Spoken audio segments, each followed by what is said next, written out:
कर दिया। तो इसको कुछ इस तरह से समझो कि मेरे पास भैंस का प्योर दूध होता है, उसमें मैंने पानी मिलाकर उसको कर दिया डाइल्यूट, ठीक है, यानी उसको पतला कर दिया। तो देखो बच्चों, अब हमारा स्टार्ट होता है साइंस का chapter number 2, acid basis and salt. Hindi में इसका नाम है अम्ल, क्षारक एंड लवण, ठीक है। तो देखो ये हमारा क्योंकि पहला लेक्चर है तो यहाँ पे बहुत ही बेसिक चीजें बताऊंगा, अगले लेक्चर में हम इसको डिटेल में करेंगे, ठीक है। तो देखो बच्चों, ये एसिड बेसिस एंड सॉल्ट जो चैप्टर है ये केमिकल्स के बारे में है, ठीक है। तो बस यहाँ पे तुम लोग इतना समझो, देखो दो चीजें समझो तुम लोग। पहली चीज तो ये समझो, दुनिया की हर एक चीज केमिकल है, दुनिया की हर एक चीज केमिकल है, ठीक है। दूध भी केमिकल है, चीनी भी केमिकल है, फेस वॉश केमिकल है, स्क्रब केमिकल है, एक्सफोलिएटर केमिकल है, लिपस्टिक भी केमिकल है, दुनिया की हर एक चीज केमिकल है, पेंट भी केमिकल होता है, ठीक है। और दूसरी चीज ये देखो कि जितने भी केमिकल्स हैं साइंटिस्ट ने उनको 3 कैटेगरी में डिवाइड करके रखा हुआ है, यानी कि वो 3 कैटेगरी है एसिड, बेसिस एंड सॉल्ट। सुनवाया? तो ठीक है, ये समझाया ना। तो यहाँ पे मैं क्या बताना चाह रहा हूँ, केमिकल्स कितने टाइप के होते हैं? केमिकल 3 टाइप के होते हैं, एसिड, बेसिस और सॉल्ट। वन बाय वन करके पढ़ते हैं सबके बारे में, ठीक है। तो क्योंकि देखो ये पहली वीडियो तो यहाँ पे ज्यादा कुछ खास हो गए, बस थोड़ा इंट्रोडक्शन हम देंगे उसके बारे में, ठीक है। तो देखो बच्चों, सबसे पहली चीज आती है एसिड। एसिड क्या है, ठीक है। तो देखो एसिड ये वो केमिकल है, या फिर इसको मैं केमिकल नहीं बोल के अब यहाँ पे मैं इसको बोलता हूँ सब्सटेंस, ठीक है ना। सब्सटेंस हिंदी में इसको बोलते हैं पदार्थ, ठीक है। तो एसिड ये वो पदार्थ होते हैं, ये वो सब्सटेंस होते हैं जो खट्टे होते हैं। खत्म कहानी। एसिड क्या है? खट्टे। एसिड वो है जो क्या होते हैं? खट्टे होते हैं, ठीक है। अब देखो एसिड कोई एक टाइप का एसिड नहीं होता, एसिड के भी कई टाइप होते हैं, बहुत ज्यादा टाइप होते हैं एसिड के, ठीक है। हजारों टाइप के एसिड होते हैं, लेकिन सब एसिड में कॉमन क्या चीज होती है कि सभी एसिड ये खट्टे होते हैं, ठीक है। समझ में आया? अब जैसे मैं एक चीज बताता हूँ, मान लो मेरे पास एक केमिकल कुछ पानी का है, वो मैंने पी लिया, मुझे खट्टा खट्टा लगा, तो इसका मतलब वो क्या है? वो एसिड है, ठीक है। वो एसिड है, यानी उसके अंदर एसिड है। तो देखो बच्चों, जो भी खट्टी चीजें होती है ना, जैसे खट्टे फल हो गए, खट्टी सब्जियां वगैरह, मतलब कुछ भी जो भी चीज खट्टी होती है तो उसके अंदर एसिड होता है, क्योंकि किसी भी चीज का टेस्ट खट्टा होता है क्योंकि उसके अंदर एसिड होता है। दही का टेस्ट खट्टा होता है क्योंकि दही के अंदर एसिड है। अंगूर का टेस्ट खट्टा होता है क्योंकि अंगूर के अंदर एसिड है। नींबू का टेस्ट खट्टा होता है क्योंकि नींबू के अंदर एसिड है। और ये सभी एसिड अलग अलग टाइप के होते हैं, ठीक है। कोई एक टाइप का एसिड नहीं है, ठीक है। अब देखो यहाँ पे कुछ क्वेश्चन में बता रहा हूँ, क्वेश्चन तो नहीं है खैर, एक नंबर में ये टॉपिक बता रहा हूँ, एक नंबर में कभी कभार क्वेश्चन आ जाता है, मतलब अक्सर आ जाता है। तो ये क्वेश्चन इस तरह से आता है, पहले ये समझो, पहले टॉपिक समझो।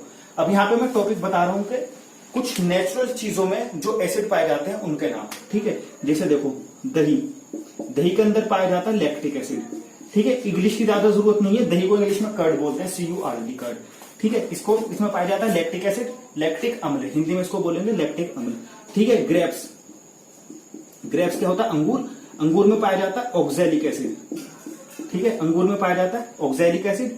तीसरा है विनेगर, विनेगर, ठीक है ना। विनेगर बोलते हैं सिरके को, सिरका, तो सिरके के अंदर पाया जाता है एसिटिक एसिड, ठीक है। और एक यहाँ पे आता है आंट डंक, आंट डंक यानी चींटी का डंक, चींटी के डंक के अंदर पाया जाता है मिथेनोइक एसिड, ठीक है। जरा इस एक मिनट आंट डंक को समझो जरा। चींटी होती है ना, देखो चींटी जो डंक मारती है, तो एक्चुअली चींटी करती क्या है? चींटी अपने डंक के अंदर से ना, अपने डंक के अंदर से एक एसिड हमारी बॉडी के अंदर छोड़ती है, जिससे हमें यूं जलन सी लगती है, ठीक है। तो वो क्या होता है? वो मिथेनोइक एसिड होता है, ठीक है। अभी हाँ एक और बताता हूँ, इमली देखिए ना, इमली का नाम सुना होगा कभी आपने। इमली को इंग्लिश में बोलते हैं टैमरिंड, ठीक है ना। इसके अंदर पाया जाता है टार्टेरिक एसिड, ठीक है। और यहाँ पे ये सबसे जरूरी क्वेश्चन ये है, इसमें से क्वेश्चन सबसे याद आता है, वो आता है साइट्रस फ्रूट। साइट्रस फ्रूट यानी खट्टे फल, खट्टे फल में जैसे क्या हो गया है? नींबू, ठीक है, मतलब कह रहा हूं नींबू, संतरा, इन सब में जो एसिड पाया जाता है वो एसिड होता है साइट्रिक एसिड, ठीक है। वो एसिड होता है साइट्रिक एसिड। तो देखो बच्चों, ये वाला और ये चार, ये जो चार मैंने यहाँ पे टिक लगाए हैं, इनके क्वेश्चन बहुत आ जाते हैं अक्सर, मतलब एग्जाम में आ जाते हैं कि बताओ दही में कौन सा एसिड पाया जाता है और विनेगर में कौन सा एसिड पाया जाता है, ठीक है। ये आधे नंबर के क्वेश्चन आ जाते हैं अक्सर। मैं ये नहीं कह रहा कि इंपोर्टेंट नहीं है, आ जाते हैं, अक्सर आ जाते हैं, ठीक है। तो इसलिए इन क्वेश्चन को हम नजरअंदाज नहीं कर सकते, ठीक है। यहाँ पे समझ में आया? देखो क्योंकि अभी हम यहाँ पे एसिड के बारे में ही पढ़ रहे हैं, तो बस हम यहाँ पे थोड़ा बहुत एसिड के बारे में थोड़ा सा बहुत, मतलब कहते हैं ना, इतना सा और पढ़ लेते हैं एसिड के बारे में कि एसिड कितने टाइप के होते हैं, एसिड की पावर कितनी होती है। तो देखो जो टॉपिक आता है हमारा टाइप ऑफ एसिड, यानी एसिड के प्रकार, एसिड कितने प्रकार के होते हैं। तो देखो बच्चों, एसिड को ना मेनली 2 कैटेगरी में डिवाइड करा गया, पहला ऑर्गेनिक, दूसरा मिनरल। ऑर्गेनिक को हिंदी में बोलते हैं प्राकृतिक यानी नेचुरल, इंग्लिश में ऑर्गेनिक को नेचुरल भी बोलते हैं। तो देखो ऑर्गेनिक एसिड ये वो एसिड होते हैं जो हमें नेचुरल चीजों में मिलते हैं, जैसे इमली के अंदर, दही के अंदर, ये सारी चीजें नेचुरल है ना, इनके अंदर जो एसिड मिलेगा वो क्या होगा, वो ऑर्गेनिक एसिड होगा। ठीक है, जैसे एग्जाम्पल है कुछ एसिटिक एसिड है ना, acetic acid, citric acid. Citric acid किस में मिलता है, खट्टे फल में, संतरे में, नींबू में। ठीक है, टैटेरिक एसिड ये इमली के अंदर मिलता है। एसिडिक एसिड किसके अंदर पाया जाता है, ये विनेगर के अंदर पाया जाता है। एसिडिक एसिड का एक नाम और है इथेनोइक एसिड। ठीक है, इसी तरह से चींटी जो है, चींटी एक नेचुरल चीज है, चींटी के डंक में क्या पाया जाता है, मिथेनोइक एसिड। मिथेनोइक एसिड का एक और नाम है फॉर्मिक एसिड। ठीक है, तो ये सारे क्योंकि ये नेचुरल चीजों में पाए जाते हैं तो ये क्या है, ये नेचुरल एसिड है। ठीक है, अब हम यहाँ पे आते हैं mineral acid. Mineral acid, mineral acid ये वो एसिड होते हैं जो लैब के अंदर बनाए जाते हैं, जो लैब के अंदर बनाए जाते हैं, यानी ये मैन मेड एसिड है। ये हमें कुदरती तौर पर नहीं मिलते, इंसान इन्हें खुद बनाता है, इसे साइंटिस्ट बनाते हैं, इंजीनियर्स बनाते हैं इसको। ठीक है, तो देखो तुम्हारे कोर्स में सिर्फ 3 ही है मिनरल एसिड, सिर्फ 3। पहला है HCl, HCl का नाम है हाइड्रोक्लोरिक एसिड, हाइड्रोक्लोरिक एसिड। ठीक है, HNO3 यह नाइट्रिक एसिड, क्योंकि इसके अंदर नाइट्रोजन आ रहा है ना, तो इसका नाम है नाइट्रिक एसिड। और ये तीसरा क्या नाम है बताओ इसका, हाइड्रोसल्फाइड एसिड। नहीं, इसका नाम है सल्फ्यूरिक एसिड, H2SO4, क्योंकि इसके अंदर सल्फर आ रहा है तो इसका नाम है सल्फ्यूरिक एसिड। तुम्हारे कोर्स में सिर्फ ये 3 ही है, हाइड्रोक्लोरिक एसिड, नाइट्रिक एसिड और सल्फ्यूरिक एसिड, ये मिनरल एसिड में। ठीक है, तो यहाँ पे हमारा एको टॉपिक छोटा सा, मतलब दूसरा टॉपिक खत्म हो गया, type of acid, organic acid और मिनरल एसिड। ठीक है, अब हमारा, तो देखो बच्चों हमारा अगला अगेन फिर छोटा सा प्यारा सा एकदम दूसरा टॉपिक आता है, concentric of acid, sorry concentration of acid. समझो इसको क्या है, एक मिनट इसको समझो। कंसेंट्रेशन का मतलब होता है प्योरिटी, प्योरिटी, प्योर समझते हो ना, प्योर, प्योर को क्या बोलते हैं हिंदी में, असली। असली नहीं, खैर मतलब प्योर जिसमें कुछ मिलावट ना हो। ठीक है ना, तो कितना एसिड कितना प्योर है, तो इसी चीज में यानी इसी कैटेगरी में एसिड को 2 कैटेगरी में डिवाइड करा गया। पहला है कंसेंट्रिक एसिड, दूसरा डाइल्यूट एसिड। कंसेंट्रिक एसिड को हिंदी में बोलते हैं सांद्र, हिंदी में बोलते हैं सांद्र, और डाइल्यूट को हिंदी में बोलते हैं तनु। ठीक है, सांद्र और तनु। देखो समझो इसको, कंसेंट्रिक क्या है, बड़ा आसान सी चीज है। कंसेंट्रिक एसिड ये वो एसिड है जो एकदम प्योर है, उसमें बिल्कुल भी मिलावट नहीं है, बिल्कुल भी मिलावट नहीं है, वो होगा कंसेंट्रिक एसिड। ठीक है, सांद्र अम्ल, उसमें बिल्कुल भी मिलावट नहीं होगी किसी चीज की। और डाइल्यूट एसिड यानी हिंदी में इसको बोलते हैं तनु अम्ल। डाइल्यूट एसिड ये वो एसिड होते हैं जिसके अंदर पानी मिलाया जाता है, जिसके अंदर पानी मिक्स होता है। समझ में आया, तो ये हो गए इम्प्योर, क्यों, क्योंकि इसके अंदर क्या मिक्स है, पानी। और कंसेंट्रिक एसिड ये प्योर है क्योंकि इसके अंदर कुछ मिक्स नहीं है। ठीक है, एक एग्जांपल के तौर पे बता रहा हूं मैं, अगर मैं बता रहा हूं, मान लो ये कंसेंट्रिक है और इस वाले बीकर में मैंने ले रखा है डाइल्यूट एसिड। ठीक है, ये कंसेंट्रिक एसिड है, ये डाइल्यूट एसिड है। इसका मतलब पानी किसके अंदर होगा, पानी तो डाइल्यूट के अंदर होगा ना, तो इसके अंदर पानी है, इसके अंदर पानी नहीं है। ये क्या है, ये 100% प्योर है और इसके अंदर पानी है। ठीक है ना, इसके अंदर पानी मिला हुआ है यार। समझो इस चीज को, क्या मुश्किल आ रही है ये चीज समझने में। कंसेंट्रिक का मतलब ये एकदम प्योर है, इसमें बिल्कुल भी मिलावट नहीं है। डाइल्यूट का मतलब क्या है कि ये इसके अंदर पानी की मिलावट है, पानी इसके अंदर मिला हुआ है, बस खत्म कहानी है। इतना छोटा सा तो था। ठीक है, अब देखो ये अगेन फिर से एकदम दूसरा टॉपिक हमारा खत्म हो गया, कंसेंट्रिक ऑफ एसिड। अच्छा एक सेकंड, सॉरी कंसेंट्रिक नहीं, कंसेंट्रेशन। एक चीज है, ये सिर्फ एसिड के लिए ही नहीं है, ये दुनिया के हर एक केमिकल के लिए ये होता है। ठीक है ना, ये चीज दुनिया के हर एक केमिकल के लिए, सिर्फ एसिड कंसेंट्रेशन नहीं है, कंसेंट्रेशन बेस में भी होता है। ठीक है, तो जैसे मैं एग्जांपल दे रहा हूं, जैसे बेस होती है NaOH, ये एक बेस है। अभी मैंने बेस स्टार्ट नहीं करा, लेकिन मैं बता रहा हूं, ये बेस है। तो बेस में भी कंसेंट्रिक और डाइल्यूट होते हैं। ठीक है, बेस में भी कंसेंट्रिक और डाइल्यूट होते हैं। तो कंसेंट्रिक बेस का मतलब क्या है कि बेस ये एकदम प्योर है, और डाइल्यूट बेस का क्या मतलब है, इसके अंदर पानी मिला हुआ है। डाइल्यूट हमेशा समझो, डाइल्यूट अगर एसिड करेंगे या बेस करेंगे, कोई सा भी केमिकल डाइल्यूट करेंगे तो उसके अंदर सिर्फ पानी मिलाएंगे, सिर्फ पानी। ये नहीं उसके अंदर तुम दूध मिला दोगे, चाय पत्ती मिला दोगे, कुछ नहीं, सिर्फ और सिर्फ क्या मिलाना है, पानी। एसिड के अंदर सिर्फ पानी मिलाएंगे, बेस को डाइल्यूट करना है, उसके अंदर पानी मिलाएंगे। किसी दूसरे केमिकल को डाइल्यूट करना है, सोल्ट को डाइल्यूट करना है, उसके अंदर पानी मिलाएंगे, सिर्फ और सिर्फ पानी मिलाएंगे तनु करने के लिए, डाइल्यूट करने के लिए, और कुछ नहीं मिला देंगे। समझ में आया ना, और कुछ नहीं मिलाएंगे। कभी तुम दूध मिला दो जाके एसिड डाइल्यूट हो गया, ये गलत हो जाएगा। ठीक है, तो देखो ये अगेन हमारा फिर दूसरा टॉपिक खत्म हो गया। अब हमारा एक और छोटा सा मतलब टॉपिक आता है एसिड के ऊपर। हाँ, तो फिर अगेन हमारा बहुत ही प्यार सा छोटा सा नन्ना सा मुन्ना सा एकदम मतलब बच्चों वाला टॉपिक हमारा स्टार्ट होता है, स्ट्रेंथ ऑफ एसिड। स्ट्रेंथ का मतलब होता है पावर, ताकत। तो काफी ऑब्वियस सी बात है, अगर एसिड की ताकत हो तो देखो इसमें क्या है, एक कमजोर एसिड होंगे और वीक एसिड होंगे, सॉरी स्ट्रॉन्ग एसिड होंगे और वीक एसिड होंगे। ठीक है, तो देखो कुछ एसिड होते हैं स्ट्रॉन्ग और कुछ एसिड्स होते हैं वीक। देखो मेरी बात समझो, सुनो एक मिनट सुनो। स्ट्रॉन्ग एसिड का क्या मतलब है? स्ट्रॉन्ग एसिड का ये मतलब नहीं, अभी यहाँ पे पीछे हमने डाइल्यूशन पढ़ा था ना, तो तुम ये सोचोगे कंसेंट्रिक एसिड वो ज्यादा स्ट्रॉन्ग हो गए और डाइल्यूट एसिड वो वीक हो गए, ये इसका मतलब नहीं है। इसका मतलब नहीं, मैं अभी बताऊंगा। देखो स्ट्रॉन्ग एसिड का यह मतलब है कि एसिड का काम वो ज्यादा कर देगा।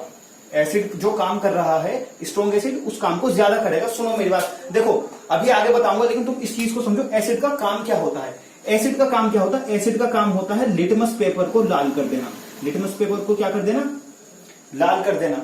एसिड का काम क्या है? लिटमस पेपर को लाल कर देना। तो जो स्ट्रॉन्ग एसिड होगा ना, वो लिटमस पेपर को ज्यादा लाल कर देगा, और जो वीक एसिड होगा वो कम लाल करेगा। समझ में आ रही नहीं ये चीज? स्ट्रॉन्ग एसिड लिटमस पेपर को ज्यादा लाल कर देगा और वीक एसिड लिटमस पेपर को कम लाल करेगा। क्यों? क्योंकि स्ट्रॉन्ग एसिड कौन सा एसिड है? जो एसिड का काम ज्यादा बेहतर तरीके से कर रहा है। और एसिड का काम क्या है? एसिड का काम है लिटमस को लाल करना। एसिड का काम है लिटमस को लाल करना। तो जो ज्यादा लाल कर देगा वो स्ट्रॉन्ग एसिड, और जो कम लाल करेगा वो क्या है? वो वीक एसिड। देखो स्ट्रॉन्ग एसिड और वीक एसिड इसमें और कंसेंट्रिक और डाइल्यूट एसिड में कुछ फर्क समझो। एक मिनट में एक एग्जांपल देता हूं बच्चों। ये कंसेंट्रिक एसिड और मतलब इसमें कुछ एग्जांपल, कुछ इसको इस तरह से समझो कि जैसे मान लो मेरे पास कंसेंट्रिक हाइड्रोक्लोरिक एसिड था, यानी प्योर हाइड्रोक्लोरिक एसिड था। अगर मैंने उसके अंदर पानी मिला के उसको डाइल्यूट कर दिया, तो इसको कुछ इस तरह से समझो कि मेरे पास भैंस का प्योर दूध होता है, उसमें मैंने पानी मिला के उसको कर दिया डाइल्यूट, ठीक है, यानी उसको पतला कर दिया। तो कंसेंट्रिक और डाइल्यूट में फर्क समझो। अब जहां पे स्ट्रॉन्ग की बात आती है ना, तो हम स्ट्रॉन्ग में कंपेयर करते हैं दो अलग अलग एसिड को। जैसे मैं एक बात बताता हूं, अगर मैं बात करता हूं कि कौन सा दूध ज्यादा स्ट्रॉन्ग है, तो मैं भैंस के प्योर दूध को भैंस के पानी मिले हुए दूध से कंपेयर नहीं करूंगा। नहीं, दो अलग अलग दूध को कंपेयर करेंगे हम, यानी भैंस के दूध की कंपैरिजन करेंगे गाय के दूध से या फिर बकरी के दूध से। जैसे मैं बताऊंगा कि भैंस का दूध और गाय का दूध और बकरी का दूध, इसमें सबसे ज्यादा ताकतवर कौन होगा प्रोटीन के मामले में, फैट्स के मामले में, ठीक है? समझ में आया ना? तो इस चीज को समझो। जब मैं एसिड के स्ट्रॉन्ग होने की बात कर रहा हूं, तो इसका मतलब यह है कि मैं अलग अलग एसिड को कंपेयर कर रहा हूं, एक ही एसिड को कंपेयर नहीं कर रहा। मैं कंपेयर कर रहा हूं हाइड्रोक्लोरिक एसिड को किससे? H2SO4 से। और किससे कंपेयर कर रहा हूं मैं? साइट्रिक एसिड से। और किससे कंपेयर कर रहा हूं मैं? H3PO4 फॉस्फोरिक एसिड से। समझ में आया? और अगर मैं यहाँ पे इनको डाइल्यूट कर दूं, तो इसका मतलब ये इनके अंदर मैं पानी मिला रहा हूं इंडिविजुअल। तो ये कंसेंट्रिक और डाइल्यूशन ये एकदम ही अलग चीज है स्ट्रॉन्ग और वीक से। समझ में आया? तो देखो यहाँ पे स्ट्रॉन्ग का मतलब फिर से मैं बता रहा हूँ, स्ट्रॉन्ग एसिड ये वो एसिड होते हैं जो एसिड का काम ज्यादा बेहतर तरीके से कर पाते हैं। समझ में आया? जो एसिड का काम ज्यादा बेहतर तरीके से कर पाते हैं। एसिड का काम क्या है? एसिड का काम है लिटमस को रेड कर देना, लिटमस को लाल कर देना। तो जो एसिड लिटमस को ज्यादा लाल कर देगा वो ज्यादा स्ट्रॉन्ग है, और जो एसिड लिटमस को कम लाल करेगा वो वीक है, या फिर ये बोल सकते हैं वो कम स्ट्रॉन्ग है। अब देखो ये जो HCl H2SO4 ये HNO3 ये कंसेंट्रिक फॉर्म में, अगर ये प्योर फॉर्म में है, इनके अंदर पानी नहीं मिला हुआ, तो ये इतने ज्यादा ताकतवर होते हैं, इतने ज्यादा ताकतवर होते हैं कि ये लिटमस को रेड, इतना ज्यादा रेड कर देते हैं ना कि ये ब्लैक कर देते हैं लिटमस को। समझ में आया? इतना ज्यादा रेड कर देते हैं, यानी इतना डार्क रेड कर देते हैं कि लिटमस क्या हो जाएगा? लिटमस हो जाएगा ब्लैक कलर का।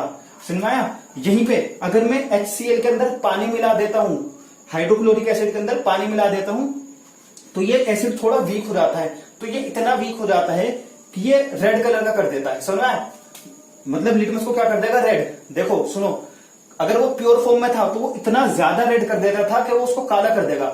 लेकिन अब यही मैंने इसके अंदर पानी मिला दिया, तो ये क्या करेगा? ये ओनली रेड कर पा रहा है, तो यहाँ पे इसकी ताकत कम हो गई। लेकिन दूसरी तरफ ये देखो, ये ethanoic acid, citric acid, methanoic acid, ये इतने ज्यादा वीक एसिड होते हैं ना कि इनके अंदर अगर हम लिटमस डाल देंगे तो ये लिटमस को पिंक तक ही कर पाते हैं, समझ लो, मतलब पिंक या फिर हल्का, बहुत हल्का सा लाल कर पाते हैं। तो यहाँ पे ये चीज तुम्हें समझ में आ रही ना, क्योंकि ये क्या है? ये वीक एसिड है। एसिड का काम क्या है? एसिड का काम है लिटमस को लाल कर देना, लिटमस को लाल कर देना है एसिड का काम। तो जो ज्यादा स्ट्रॉन्ग एसिड होगा वो ज्यादा लाल कर देगा।